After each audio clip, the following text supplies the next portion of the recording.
తెలంగాణ సంస్కృతి సంప్రదాయాలకు అద్దం పట్టే బతుకమ్మోత్సవాలు నేటి నుంచి ప్రారంభం కానున్నాయి. బీఆర్ఎస్ అధికారంలోకి వచ్చాక బతుకమ్మోత్సవాలనగానే అందరికీ కల్వకుంట్ల కవిత గుర్తుకొచ్చేది.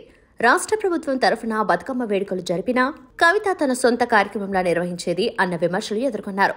ఈ విమర్శలు ఎలా ఉన్నా బీఆర్ఎస్ అధికారం కోల్పోయాక జరుగుతున్న మొదటి బతుకమ్మ ఉత్సవాల్లో కవిత పాల్గొనటం లేదని తెలుస్తోంది. ఢిల్లీ లిక్కర్ స్కామ్ లో బెయిల్పై విడుదలై వచ్చాక కవిత పూర్తిగా ఇంటికే పరిమితమయ్యారు. ఎలాంటి రాజకీయ అంశాలపై ఆమె నోరు మెదపడలేదు. మొండిని అరెస్ట్ చేసి జగమొండిని చేశారు, ఇక నుండి చూసుకోండి అంటూ జైలు నుంచి బయటకొస్తూ భారీ డైలాగులు పేల్చిన కవిత కేసీఆర్ ను కలిసిన తర్వాత పూర్తిగా సైలెంట్ అయ్యారు. బహుశా కేసీఆర్ తనలాగే కొన్నాళ్లు మౌనంగా ఉండాలని కవితకు సూచించినట్లుంది. అదే సమయంలో ప్రస్తుతం కవిత స్వల్ప అనారోగ్య సమస్యలతో బాధపడుతున్నారు. దాంతో ఈ ఏడాది బతుకమ్మోత్సవాలకు కవిత దూరంగా ఉండే అవకాశం ఉందని తెలుస్తోంది.